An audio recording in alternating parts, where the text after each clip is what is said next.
11-12 interview বিভিন্ন স্টুডেন্টের কাছে যে অভিজ্ঞতাটা আমরা সঞ্চার করেছি সেই সঞ্চিত অভিজ্ঞতা থেকে তোমাদের দু একটা কথা বলি।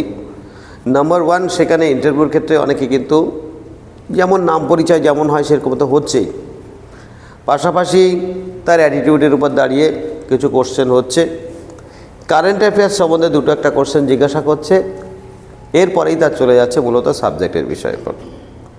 আমরা বেশ কিছু স্টুডেন্টের অভিজ্ঞতা নিয়ে আমি যেটা বুঝলাম তাতে দেখলাম যে ক্লাস করানোর ক্ষেত্রে সবাই যাচ্ছে, ক্লাস যথারীতি আমরা যেভাবে শিখিয়েছি তোমরা ওইটাই করবে, স্যার আমি এটাকে কি ক্লাসরুম মনে করতে পারি?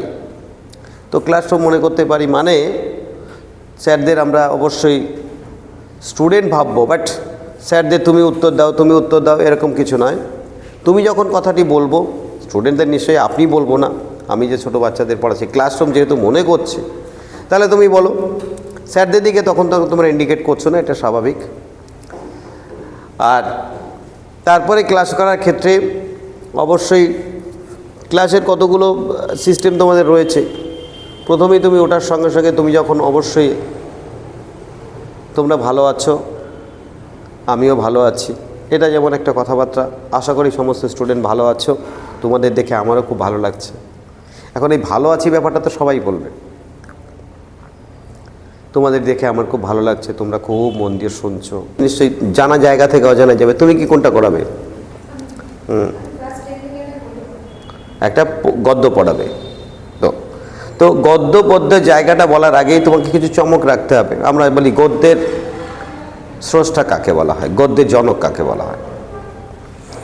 ফট করে কোশ্চেন হতে পারে, ঈশ্বরচন্দ্র বিদ্যাসাগরকে আমরা গদ্যের জনক বলি। তাই আগের সমস্ত রচনাগুলি কিসে ছিল? পদ্যের আকারে। এ থেকে শুনিয়া রাম কহিলেন বিষাদে, চারিদিকে ভরে গেল অন্তর আশিসে। এই যে ব্যাপারটা দেখো, রামায়ণ মহাভারত বা বিভিন্ন রকমের আমাদের যা লেখা সবগুলোর কিন্তু কি একটা পদ্য আকারে লেখা। গদ্যের কনসেপশনটা পরবর্তীকালে চলে আসে। তো তুমি গদ্য পড়াতে গেলে অবশ্যই গদ্য পদ্য ব্যাপারটা ক্লিয়ার করতে চাইবে। তুমি কি করাবে?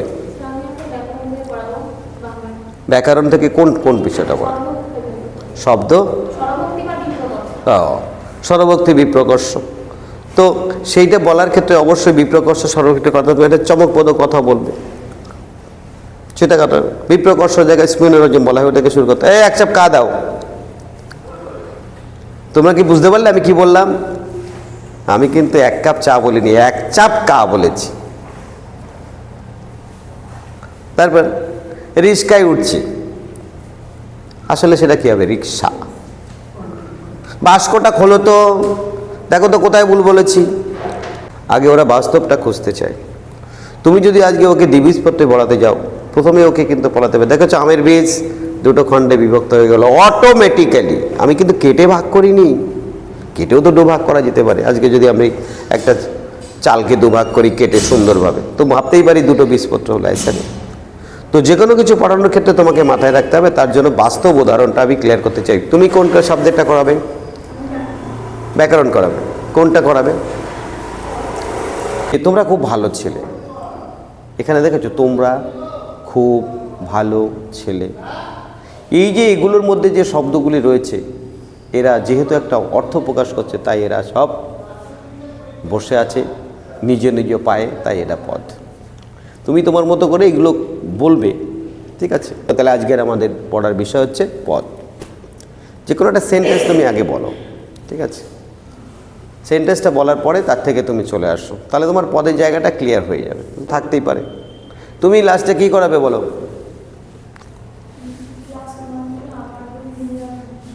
ক্লাস 1 থেকে আমার বই। তো বলতে ক্লাস 1 যখন করাচ্ছ তখন সেই কথাটা প্রথম কথা 1-এর মতন করেই হবে, তাই নাকি? তো তুমি প্রথম কি কথা বলবে বলো? উঠলে সাবজেক্ট লেখা কমপ্লিট হলো, শব্দ কি বলবে? তুমি প্রথমে বলবে স্যার আপনার আমি এটাকে ক্লাসরুম মনে করতে পারি। আমরা কোন ক্লাসে পড়ি? ক্লাস 1-এ পড়ি। ওকে, 1 মানে প্রথম শ্রেণীতে পড়ি, এই কথা বললে। Very good. তারপরে তুমি তোমার তারিখ লিখলে। আজকে তারিখ কত? বাংলায় লিখবে না ইংরেজিতে লিখবে? অর্থাৎ বাংলা তারিখ এত পৌষ। আজকে আমরা কত মাসটা আগে বলবে, কিন্তু আজকে আমরা জানুয়ারির 1 তারিখ। 1-6-2 দিলে ওরা বুঝবে না, কিন্তু তুমি কিন্তু 1 পড়াচ্ছ, তুমি কিন্তু 9 পড়াচ্ছ না। তুমি যদি 1-6-2026 লিখে দিলে এটা কি ভালো হবে না খারাপ হবে? হবে না। তাহলে আমাদের আজকে জানুয়ারির 6 তারিখ, তাহলে কত হচ্ছে? 6-1-2026। এইবার তোমাদের সবার বই আছে, ওই বইটা কার বই? এই যে তোমার কাছে যে বইটা আছে, ওইটা কার? ও বলবে স্যার আমার বই। ও এটা তোমার বই, কিন্তু আমার কাছে দেখো এটা আমার বই, কিন্তু এটার বইতে আমার বই নাম নেই। তোমরা ভাগ্যবান, তোমাদের বই নাম হচ্ছে আমার বই, মানে তোমাদের কাছে যে বইটা আছে ওইটা হচ্ছে সবচাইতে ভালো বই। ব্যাস, প্রথম রাউন্ডেই কাজ হয়ে গেল। বাচ্চাদের বইকে সবচেয়ে ভালো বই বলে দিলাম, এর থেকে আর বাচ্চাদের কী আনন্দের আছে বুঝতে পারছো? খুব যত্ন করে রাখতে হবে, কারণ তোমাদের বইটাই হচ্ছে আমার বই, আর কারো বই কিন্তু আমার বই নেই। তোমরা কে কে বইয়ের যত্ন করো? সবাই করো, ভেরি গুড। তো আমাদের বই থেকে এবার এই যে দুটো নতুন কথা শোনার পরে স্যার মনে করবে যে না, বাচ্চাদের ভালোবাসার জায়গাটা আছে। প্রত্যেকটি জায়গায় তুমি পড়াবে তো সবাই পড়াবে, কিন্তু কিছু কথা হোক যে কথা ওদের আকর্ষণের কারণ হয়ে দাঁড়াবে। তুমি ক্লাস 3 পড়াবে, ওকে? 3তে তুমি কিভাবে শুরু করবে? তুমি প্রথমে গেলে স্যারদের বলে স্যার আমি একটা ক্লাসরুম মনে করতে পারি, ব্যাস। তো স্যার বলতে পারে তাহলে তো তুমি আমাদের স্টুডেন্ট ভাববে। বল স্যার আপনারা অনুমতি দিলে ভাববো, তাহলে আপনাদের কাছে সারা জীবন শিখবো। হয়ে গেল কাজ, আগে নেই। এইবার গেলে ব্যাস, এইবার তারপরে কি বলবে? তো আমরা কোন ক্লাসে পড়ি? 3য় শ্রেণীতে পড়ি। হ্যাঁ, বাহ, তোমরা এখন কত বড় হয়ে গেছো, দেখো 1, 2, 3 3খানা স্টেপ পাস করেছে, ব্যাস। তো এইবার ক্লাস 3 ওই বলতে বলতে 3টা লেখা হয়ে গেল, ঠিক আছে। এবার তোমার সাবজেক্ট কী করাবে? গান। একটা সুন্দর গান তোমাদের বইতে আছে, সেই গানটা কি বলো? বাহ, তাহলে তোমাকে প্রথম কথা গানটা গানের মতো করতে হবে। গাইতে পারবে তো? ক্যামেরা ঘোরাও, ওকে দাও, বলো।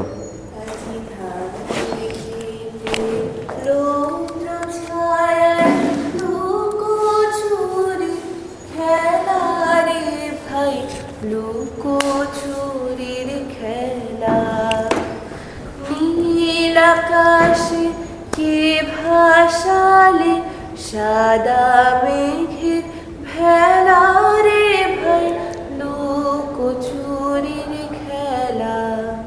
আজি ধানের খেতে রৌদ্র ছায়ায় লুকোচুরির খেলা রে ভাই, লুকোচুরির খেলা। তোমার চাকরি পাওয়া খুব টাফ হয়ে যাবে, কারণ ওরা বলবে যে তোমার প্রাইমারি চাকরি করার দরকার নেই, তুমি একটু শিল্পী হও। ও তো টেনশনে পড়ে গেছে। এত সুন্দর গান গাইলে ভাবো তুমি, কিছুক্ষণের জন্য মনে মনটা ভরে গেল। ওরা প্রথম চোটে বলবে তোমার চাকরি পাওয়ার দরকার নেই, প্রাইমারিতে চাকরি পাওয়ার কী দরকার আছে, তুমি তো বড় শিল্পী হবা, স্টেজে গান গাও, তুমি মুম্বাই যাও নাকি? না, ও খুব ভালো গান গেয়েছে। দেখো, এইভাবে কিন্তু তোমাকে মাথায় রাখতে হবে যে আমি আমার মতো করে প্রথম তুমি যখন গানটা স্টাবলিশ করবে তখনই ওদের ভালো লেগে যাবে। তুমি ওইটুকুই গাও।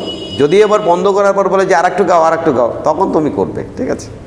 পার না করার দরকার নেই, কারণ যেহেতু ক্যামেরা হচ্ছে তো, সুতরাং কিছু করার থাকবে না। আচ্ছা, তাহলে ওর মতো করে গান করলো, তুমি তোমার মতো করে স্টাবলিশ করলে। তুমি কি কোনটা বললে, কোন ক্লাসটা করবে? আগে ক্লাসে আমরা জেনেছি পদ সম্পর্কে। তো পদ প্রধানত কয় প্রকার? না, পদ প্রধানত 2 প্রকার, একটা হচ্ছে নামপদ, একটা ক্রিয়াপদ। আচ্ছা, আমি একটা বোর্ডে বাক্য লিখে রাখো তো। তাহলে ক্রিয়াপদের সঙ্গে নামপদের যে অন্যয় বা সম্পর্ক, তাকে আমরা ব্যাকরণ ভাষায় কারক বলব। এবার চলো কারক শব্দের ব্যুৎপত্তিগত অর্থটা জেনে নিই। কারক শব্দের ব্যুৎপত্তিগত অর্থ হচ্ছে ক্রি যোগ ন, ব্র্যাকেটে অক, বাংলা রূপটা। আর কারক শব্দের প্রয়োগগত অর্থ বা ব্যাকরণগত অর্থ হলো অন্যয় বা সম্পর্ক। তাহলে আমরা বলেছি না যে বাক্যের ক্রিয়াপদের সঙ্গে নামপদের যে সম্পর্ক, তাকে আমরা কারক বলব। এই সম্পর্ক ছরকমভাবে নামপদের সঙ্গে ক্রিয়াপদের সম্পর্ক স্থাপিত হয়। তাই বাংলা ব্যাকরণে কারক 6 প্রকার। তারপর ব্যাস এই পর্যন্ত গেলে মোটামুটি তোমাকে থামিয়ে দেবে। এখান থেকে দু একটা কোশ্চেনও তোমাকে জিজ্ঞাসা করতে পারে। আর আর তোমার বলার ক্ষেত্রে তুমি প্রথম দিকে খুব স্পিডটা বাড়িয়ে দিচ্ছিলে, পরে কিন্তু তোমার কথাটা ক্লিয়ার হচ্ছে। স্পিডটা কমিয়ে দাও, ঠিক আছে? স্পিডটা কমিয়ে যাও। আর কিছু কিছু জায়গা আছে যেখানে দাঁড়াতে হয়, বলার ক্ষেত্রে কিছু কিছু জায়গা আছে যেখানে কিন্তু দাঁড়াতে হয়। আচ্ছা, এই যে ক্রিয়াপদের সহিত নামপদের এই যে সম্পর্ক বা অন্যয়, ঠিক আছে? অর্থাৎ কিছু কিছু জায়গায় স্পিডটাকে বাড়িয়ে দাও, আবার কিছু জায়গায় স্পিডটা কমিয়ে দাও, কারণ কথা বলার মধ্যে কিন্তু প্রতিটি মুহূর্তে ভ্যারিয়েশনটা দরকার। অবশ্যই। আচ্ছা, তোমাকে কি বলছিলাম, তুমি পদ করবে, আর তুমি কি করতে চাইছিলে? একটা গদ্য। গদ্য। তুমি কিভাবে করাবে? প্রথম থেকে স্টার্টিংটা দেখাও আমাকে। শুভ সকাল শিক্ষার্থীরা, সকলে আশা করি ভালো আছো, আমিও ভালো আছি। আচ্ছা, আমরা তো এখন 10ম শ্রেণীতে পড়ছি, আর আজকের তারিখ কত? আজকে হচ্ছে 6 ডিসেম্বর 2025। তো চলো আজকে আমরা একটা গল্প নিয়ে আলোচনা করি। তো দেখো, তোমরা যদি আস্তে আস্তে দেখো তো এই যে তোমাদের কোনো বন্ধুকে যদি কেউ মারে, তাহলে তো তখন তুমি কি করবে? তখন তুমি নিশ্চয়ই তার বিরুদ্ধে প্রতিবাদ জানাবে। আচ্ছা, এই প্রতিবাদ জানানোকে আমরা কি অন্য ভাষায় বিদ্রোহ বলতে পারি? তো আজকে আমরা এরকম একটা কি বলতে পারি? বিদ্রোহটা একটু টাইম নিয়ে জোরে বলো আবার। আচ্ছা, এই প্রতিবাদকে আমরা কি অন্য এক ভাষায় বিদ্রোহ বলতে পারি? Very good. কি বলতে পারি? বিদ্রোহ। বিদ্রোহটাকে দুবার করো, কি মনে রাখতে হবে যে আমাদের হাইলাইট যেটা সেটাকে কিন্তু আমরা বড় করে করব। তাহলে কি বলতে পারি? বিদ্রোহ। তো আজকে আমরা সেরকমই একটা বিদ্রোহের গল্প পড়ব। আচ্ছা দেখো, আমরা তো ইতিহাসে অনেক বিদ্রোহের কথা পড়েছি, যেরকম সাঁওতাল বিদ্রোহ, কোল বিদ্রোহ। সেখানে আমরা দেখেছি যে একটা মানুষের সাথে একটা মানুষ বা একটা দলের সাথে আর একটা দলের বিদ্রোহ। কিন্তু আজকে আমরা এমন একটি বিদ্রোহের কথা জানবো যেখানে কোনো মানুষের সাথে মানুষের বিদ্রোহ নয়, প্রকৃতির সাথে মানুষের বিদ্রোহ। Very good. নেক্সট। ঠিক আছে, বলা ঠিক আছে, কিন্তু আমি বলি হাইলাইটগুলোকে কিন্তু সবসময় কি বলবে? জোরে বলবে, শব্দটাকে স্পিডটাকে বাড়াবো, আর সেটাকে রিপিট করো। বুঝতে পারছো? রিপিট করো। আচ্ছা, তুমি কি নিয়ে আলোচনা করতে চাইছো? পদ নিয়ে। আচ্ছা, স্টার্ট করো, একদম প্রথম থেকে শুনতে চাই যে কী করবে।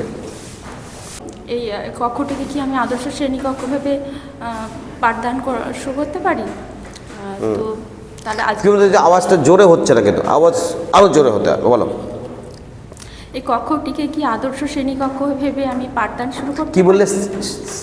বলো শ্রেণীকক্ষ, উচ্চারণটা করো। আদর্শ শ্রেণীকক্ষ। ব্যাস, তা তো এখন শ্রেণীকক্ষ দিয়ে ছেড়ে দিচ্ছিলে। শ্রেণীকক্ষ, ব্যাস। নেক্সট। আচ্ছা, এর আগের দিন আমরা কি পড়েছিলাম? এর আগের দিন আমরা শব্দ পদ পড়েছিলাম, এর আগের দিন আমরা শব্দ ধাতু পড়েছিলাম, তাই তো? তো শব্দ ধাতুকে কি সরাসরি বাক্যে ব্যবহার করা যায় না, তাই তো? শব্দ ধাতু জায়গাটা না, আমি চাইছিলাম ব্যবহার করা যায়, ওটাকে হাসি করো, যায় না। না, অত গম্ভীরতার কী দরকার আছে? যখন যায় না তখন তো তুমি তাদের হেসে বলতে হবে, কি যায় নাটা তো ক্লিয়ার হয়ে গেল। তাহলে হাসি কোন কোন জায়গাটা দরকার সেটা তো তোমাকে মাথায় রাখতে হবে। এ টোটালটা অভিনয় তো, নাকি? তুমি ওখানে কি ক্লাস করাতে যাচ্ছ? ওখানে গিয়ে তুমি একটা সিনেমা, একটা শুটিং করে বাড়ি ফিরছ। ঠিক আছে, স্টার্ট। আচ্ছা, এর আগের দিন আমরা কি করেছিলাম? শব্দ ধাতু, তাই তো? তো শব্দ ধাতুকে কি সরাসরি বাক্যে ব্যবহার করা যায় না, তাই তো? ব্যাস। তো ওর সঙ্গে একটা কিছু যুক্ত করতে হয়, তবে সেটা বাক্যে ব্যবহারের যোগ্যতা লাভ করে। তো কি যুক্ত করতে হয় বলো তো? বিভক্তি, তাই তো? বিভক্তি আমরা পড়েছি। Very good. নেক্সট। প্রথম থেকে বলো। হ্যাঁ। প্রিয় ছাত্রছাত্রীরা, তোমরা সবাই কেমন আছো? আমিও ভালো আছি। দেখো, আমি একটা শব্দ নিচ্ছি, শক্তি। এই শব্দটার অনেকগুলো অর্থ হয়, শারীরিক শক্তি, মানসিক শক্তি, কিন্তু আমরা এখানে এই অর্থে এটাকে ব্যবহার করব না।